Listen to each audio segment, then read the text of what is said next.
डायाफ्रेम डायाफ्रेम क्या होता है कि डायाफ्रेम फेफड़ों के नीचे स्थित एक प्रमुख गुंबद के आकार की मांसपेशी है जो वक्ष वक्ष का मतलब छाती और उदर उदर मीन्स पेट गुहाओं को विभाजित करती है। इन दोनों को जो विभाजित करती है वो एक मांसपेशी है गुंबद के आकार की जिसको हम डायाफ्रेम कहते हैं। और क्या होता है, यह सांस लेने की प्राथमिक मांसपेशी है। जो डायाफ्रेम है सांस लेने की प्राथमिक मांसपेशी है जो सांस लेते समय चपटी होकर फेफड़ों को फैलने और सांस छोड़ते समय शिथिल होकर हवा बाहर निकालने में मदद करती है। यह है डायाफ्रेम। ओके, दोबारा हम रिपीट कर देते हैं। डायाफ्रेम क्या है? एक गुंबद के आकार की मांसपेशी है जो फेफड़ों के नीचे स्थित होती है। वक्ष वक्ष मीन्स छाती और उदर उदर को कहते हैं पेट पेट और छाती को इन गुहाओं को विभाजित करती है। सांस लेने की प्राथमिक मांसपेशी है जो सांस लेते समय चपटी होकर फेफड़ों को फैलने और सांस छोड़ते समय शिथिल होकर हवा बाहर निकालने में मदद करती है। ओके, डायाफ्रेम के कार्य और संरचना, स्ट्रक्चरल एंड वर्क ऑफ डायाफ्रेम। सबसे पहला इसमें रहता है ब्रीथिंग, श्वसन। सांस अंदर लेने पर डायाफ्रेम नीचे और बाहर की ओर जाता है। हमेशा ध्यान रखिए, जब सांस लेते हैं तो डायाफ्रेम किधर जाता है? नीचे और बाहर की ओर, जिससे छाती में जगह बढ़ जाती है। ओके, और फेफड़े हवा से भर जाते हैं। दोबारा समझें, सांस लेने पर डायाफ्रेम नीचे और बाहर की ओर जाता है।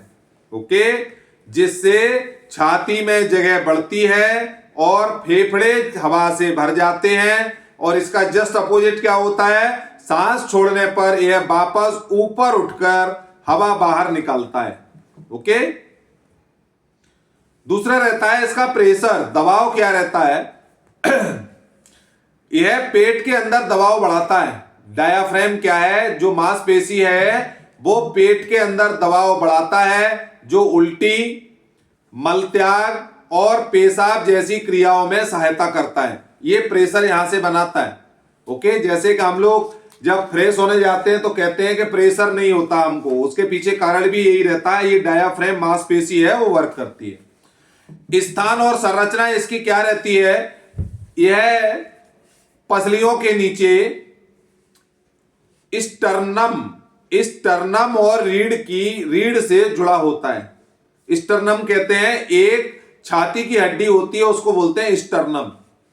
ओके, तो ये किससे जुड़ा होता है? पसलियों के नीचे एक छाती की हड्डी जिसका नाम है स्टर्नम और रीढ़ से जुड़ा होता है। यह मांसपेशीय कंडरा युक्त होता है और इसके 3 भाग होते हैं। ओके, डायाफ्रेम के 3 पार्ट होते हैं। कोई नहीं, महत्वपूर्ण मार्ग क्या होता है इसका?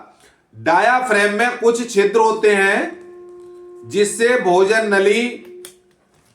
नली, नसें और रक्त वाहिकाएं गुजरती हैं।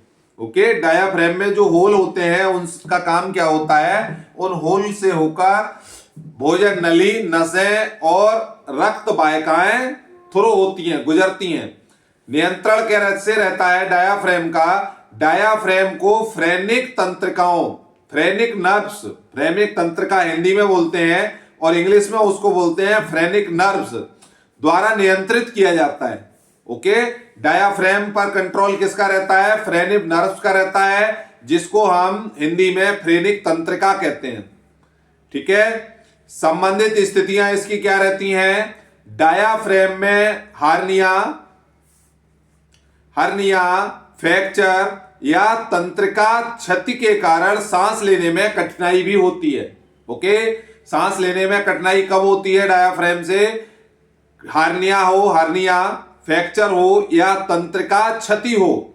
दूसरा, सीने में दर्द भी होता है और एसिड रिफ्लक्स जैसी समस्याएं हो सकती हैं। ओके, डायाफ्रेम एक श्वास का क्या सिस्टम रहता है, या हम जिसको बोल सकते हैं डायाफ्रेमिनेटिक ब्रीथिंग, हिंदी में कहते हैं डायाफ्रेमिंग श्वास। यह पेट से सांस लेने की एक तकनीकी है। डायाफ्रेम श्वास यह पेट से सांस लेने की एक तकनीकी है जिससे फेफड़े पूरी तरह खाली होते हैं और आराम व तनाव कम करने में मदद करती है। ओके, डायाफ्रेमेटिक ब्रीथिंग जो होती है पेट से सांस लेने की एक तकनीकी है जिससे फेफड़े पूरी तरह खाली होते हैं। यह आराम व तनाव कम करने में मदद करती है। इसमें एक वर्ड यूज हुआ है आपका फ्रेनिक नर्व्स, फ्रेनिक तंत्रिकाएं, फ्रेनिक तंत्रिका, तो हम उसको भी क्लियर कर देते हैं। फ्रेनिक तंत्रिका क्या होती है? फ्रेनिक नर्व, आप चाहें तो हेडिंग डाल सकते हैं, समझ लीजिए फ्रेनिक नर्व्स क्या रहती हैं। फ्रेनिक तंत्रिकाएं, जिनको कि इंग्लिश में फ्रेनिक नर्व्स कहते हैं, मानव शरीर में गर्दन से डायाफ्रेम तक जाने वाली महत्वपूर्ण तंत्रिकाएं हैं। ओके, मानव शरीर में गर्दन से डायाफ्रेम तक जाने वाली महत्वपूर्ण तंत्रिकाएं हैं जो सांस लेने की प्रक्रिया को नियंत्रित करती हैं। ठीक है, ये C3 से लेकर C5 रीढ़ की हड्डी, ओके, C3 से C5 रीढ़ की हड्डी जिसको स्पाइनल नर्व से उत्पन्न होकर डायाफ्रेम को सिग्नल भेजती है। ठीक है, फ्रेनिक नर्व क्या करती है? C3 से C5 रीढ़ की हड्डी स्पाइनल नर्व से उत्पन्न होकर डायाफ्रेम को सिग्नल भेजती है जिससे डायाफ्रेम के सिकुड़ने फैलने से फेफड़ों में हवा अंदर और बाहर होती है। तो हम ये कह सकते हैं कि जो भी फ्रेनिक नर्व है, फ्रेनिक तंत्रिका है, वो मुख्य रूप से श्वसन के लिए जिम्मेदार होती है। ओके, ये क्लियर हुआ। हम दोबारा इसको रिपीट करते हैं। फ्रेनिक नर्व्स मानव शरीर में गर्दन से डायाफ्रेम तक जाने वाली महत्वपूर्ण तंत्रिकाएं हैं जो सांस लेने की प्रक्रिया को नियंत्रित करती हैं। ये C3 से लेकर C5 रीढ़ की हड्डी स्पाइनल नर्व से उत्पन्न होकर डायाफ्रेम को सिग्नल भेजती हैं जिससे डायाफ्रेम के सिकुड़ने फैलने से फेफड़ों में हवा अंदर बाहर होती है। यह मुख्य रूप से श्वसन के लिए जिम्मेदार है। ओके, आगे हम चलते हैं। फ्रेनिक तंत्रिका, फ्रेनिक नर्व के प्रमुख तथ्य क्या हैं? श्वसन ब्रीथिंग, ये डायाफ्रेम को प्रेरित करती है। कौन? फ्रेनिक नर्व, ये डायाफ्रेम को प्रेरित करती है और सांस लेने की प्राथमिक मांसपेशी है। इसके बिना सांस लेना असंभव हो सकता है। ओके, दूसरा है स्थान और स्ट्रक्चरल उद्गम क्या है? ये गर्दन में, गर्दन के तीसरे, चौथे और पांचवें, दोबारा समझिए, यह गर्दन में, गर्दन के तीसरे, चौथे और पांचवें, जिनको हम इंग्लिश में बोलते हैं C3, C4 और C5 रीढ़ की तंत्रिकाओं से निकलती है। ओके, और छाती से होते हुए डायाफ्रेम तक पहुंचती है। क्या? Phrenic nerve. अगला है इसका सेंसरी, संवेदी कार्य क्या करती है? ये संवेदी कार्य, ये डायाफ्रेम, पेरिकार्डियम, पेरिकार्डियम क्या होता है? पेरिकार्डियम का मतलब होता है हृदय की झिल्ली, हृदय की झिल्ली को बोलते हैं पेरिकार्डियम। ये डायाफ्रेम, पेरिकार्डियम और मीडिया स्नल्ट प्लूरा से संवेदी संकेत मस्तिष्क तक पहुंचाती है। कौन सा? Phrenic nerve. जो फ्रेनिक नर्व है वो क्या करती है? संवेदी कार्य, सेंसरी, सेंसर के तरीके से कैसे काम करती है? ये डायाफ्रेम, पेरिकार्डियम जिसको हृदय की झिल्ली कहते हैं, और मीडिया स्टनल प्लूरा से संवेदी संकेत मस्तिष्क तक पहुंचाती है। ओके, अब वो अलग टॉपिक करूंगा, उसके लिए बड़ा टॉपिक है, मैं बता दूंगा उसको, डोंट वरी। तो पेरिकार्डियम जो होता है वो हृदय की झिल्ली होती है। मीडिया स्टनल प्लूरा जो होता है वहां से संवेदी संकेत मस्तिष्क तक पहुंचाती है। दाहिनी और बाईं तंत्रिका, इसमें दाहिनी और बाईं तंत्रिका, शरीर में दो फ्रेनिक तंत्रिकाएं होती हैं, दाहिनी और बाईं, ठीक है। फ्रेनिक नर्व दो होती हैं, लेफ्ट एंड राइट, जो डायाफ्रेम से संबंधित हिस्सों को नियंत्रित करती हैं। जो डायाफ्रेम का लेफ्ट हिस्सा होता है उसको लेफ्ट फ्रेनिक नर्व कंट्रोल करती है, और जो राइट होता है उसको राइट फ्रेनिक नर्व कंट्रोल करती है। ओके, अगर इसमें कभी क्षति आती है, चोट लगती है, तो उसके परिणाम क्या होते हैं देखिए, समझिएगा, मैं बताता हूं। यदि फ्रेनिक तंत्रिका में कोई चोट या नुकसान, इसको हम सर्जरी या दुर्घटना के कारण अगर होता है, तो डायाफ्रेम को लकवा हो सकता है, जिसको हम पैरालाइसिस कहते हैं। ओके, ये जरूरी नहीं है पैरालाइसिस हमको ब्लड के प्रेशर से बढ़ने या हमारा जो सर में क्लोटिंग के कारण होता है। कभी कभी क्या रहता है, फ्रेनिक नर्व में कोई चोट या नुकसान से भी पैरालाइसिस हो सकता है, तो जिससे सांस लेने में गंभीर समस्या हो सकती है, सांस लेने में गंभीर समस्या हो सकती है। अब जो डायाफ्रेम, जो फ्रेनिक नर्व है, उसके नाम की उत्पत्ति किस तरीके से हुई? फ्रेन का अर्थ ग्रीक में डायाफ्रेम से संबंधित है। फ्रेन जो होता है, फ्रेन को हम ग्रीक लैंग्वेज में अगर ट्रांसलेट करते हैं तो वो डायाफ्रेम से संबंधित होता है। ओके, तो जो डायाफ्रेम है, फ्रेन, हम ये कह सकते हैं कि जो फ्रेनिक नर्व है वो डायाफ्रेम के साथ एक दूसरे से इंटरकनेक्टेड रहती हैं।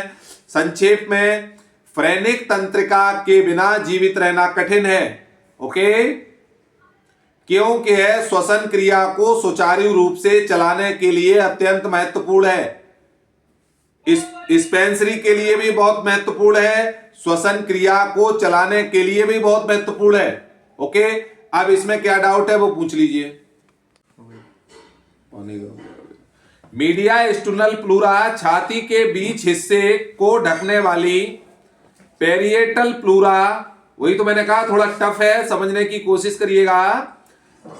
मीडिया स्टर्नल प्लूरा छाती के बीच के हिस्से को क्या कहते हैं?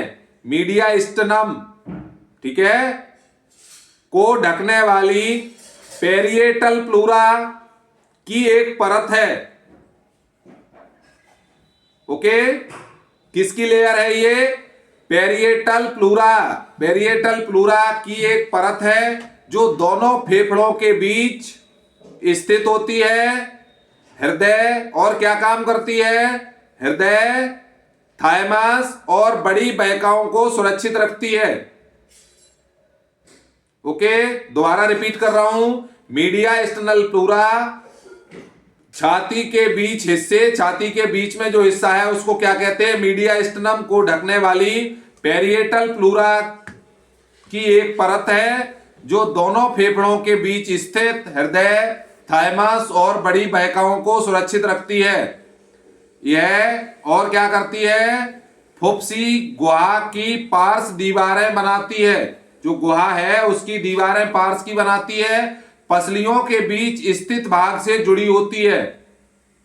ओके, इसके संबंध में और क्या क्या चीज जानकारी होनी चाहिए? इसका स्ट्रक्चरल संरचना क्या है, स्थान कहां पर रहती है? ये मीडिया स्टर्नम के दोनों ओर फेफड़ों के बीच स्थित होती है। सामने स्टर्नम से लेकर पीछे रीढ़ की हड्डी तक फैली होती है। स्टर्नम छाती की हड्डी, तो इसको हम ऐसे भी समझ सकते हैं कि इसका कहां से कहां तक रहता है? छाती की हड्डी से लेकर पीछे रीढ़ की हड्डी तक जाती है। ये संरचना इसकी कैसे होती है? यह एक पतली चिकनी झिल्ली है जो फेफड़ों को सहारा देने वाली प्लूरा का ही हिस्सा है। यह हाइलम और विसेरल प्लूरा में बदल जाती है। हाइलम क्या होता है? हाइलम भी बता देता हूं। हाइलम कहते हैं फेफड़ों का प्रवेश द्वार होता है, उसको हाइलम कहते हैं। दोबारा समझिएगा, हाइलम क्या है? फेफड़ों का जो एंट्री गेट है उसको हाइलम कहते हैं। तो यह हाइलम और विसेरल प्लूरा का मतलब है फेफड़ों से सटी झिल्ली, ठीक है, में बदल जाती है। यह कार्य कैसे करती है? मीडिया स्टर्नम में मौजूद महत्वपूर्ण अंगों, मीडिया स्टर्नम में कौन कौन से अंग महत्वपूर्ण मौजूद होते हैं? हृदय, श्वास नली और अग्न प्रणाली। जो अन्न प्रणाली है, अन्न प्रणाली, श्वास नली और हृदय को फेफड़ों से अलग रखती है। दोबारा समझिएगा का क्या काम करती है ये मीडिया स्टेनल प्लूरा, क्या काम करती है। जो मीडिया स्टेनम के मौजूद महत्वपूर्ण अंग हैं, कौन कौन से हैं, वो 3 हैं, हृदय है, श्वास नली है और जो अन्न प्रणाली है उसको फेफड़ों से अलग रखती है और सांस लेते समय फेफड़ों की आसानी से हलचल में मदद करती है। ओके, संवेदनशीलता कैसी है, यह दर्द के प्रति संवेदनशील होती है और ट्यूमर या संक्रमण की स्थिति में इसमें सूजन आ सकती है। ओके, इसमें